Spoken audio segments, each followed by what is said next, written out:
Alright, now I'm going to show you on a limited scale, because usually we use a cement mixer, how we could make some waxworm bedding. This is just regular bran, wheat bran, and you can see the size of the pot. Alright, so I'm going to show you quickly how we make some of our stuff. This is fructose, high fructose corn syrup, and one of the things that we've learned is that you don't need honey. You could use corn syrup or sugar, and we do about 90% mix of corn syrup to 10% honey, so we get to save on the honey because honey is expensive. A bucket like this shipped to us of honey is probably $140 to $160, and a bucket of this high fructose corn syrup is about $25. So you do the math, we're saving money. So I just poured this. I'll show you again because I think I was just focusing on that, but just pour that into this, and again 90% to 10% honey. Our next ingredient is honey. Alright, now what I'm going to do is I'm going to unscrew the cap, because that little spout thing when you're making lots and lots of honey is pretty annoying. So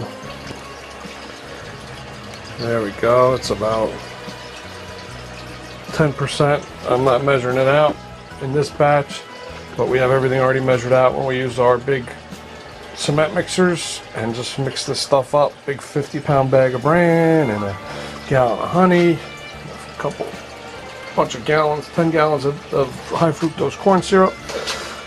So right now I got a big liquid mess inside of bran. Blech, it's sticky and nasty. The next ingredient is Megabee, which is a pollen substitute. It's not real bee pollen. It's a substitute for bee pollen, and it's made of soy and all kinds of good stuff. We already mixed some bee pollen in there so that we have some real bee pollen in there, because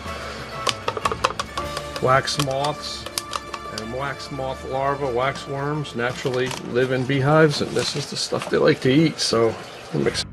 Okay, so the pollen's there, and the high fructose corn syrup, and the honey. And now we're going to put some glycerin in there. This is the glycerin, and we're going to just put enough in there so that it helps us mix it in and coats our mixture. Not too much.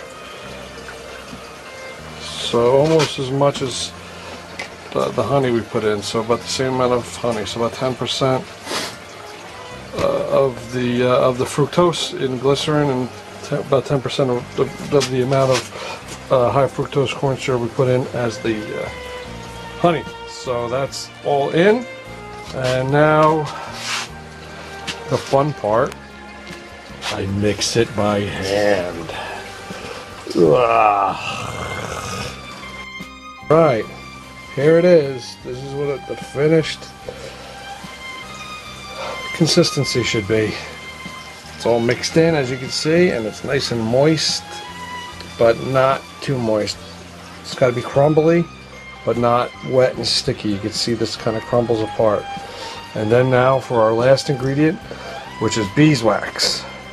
This is a block of fresh beeswax and a knife. And we freeze the beeswax so that it's nice and easy to scrape. And I'm going to try to do this. I don't have anybody here with me today to show you this, but we scrape this into the pot and then mix it in. So I'm going to scrape and then come back and show you what it looks like, since I can't scrape and tape at the same time. Alright, I've mixed one batch in already, and this is the second batch. You can see the wax on top, and now we mix that in thoroughly. And you could grow waxworms without all these ingredients. You could just use bran and honey, and you'd probably be able to do it. But we found that you get nice, big, fat, juicy worms that lay lots of eggs and make big, healthy babies when you do all this mixture. And when you buy our prepared, pre-mixed food from moreman.com, these are all the ingredients that you get in there. So it's guaranteed to be nice and healthy. When we're all done with this, we freeze it to make sure there aren't any bugs or anything in there. Before we made this, we took the bran and we heated it. Right, here it is. This is what the finished consistency should be. It's all mixed in, as you can see, and it's nice and moist, but not too moist. It's got to be crumbly, but not wet and sticky. You can see this kind of crumbles apart. And then now for our last ingredient, which is beeswax.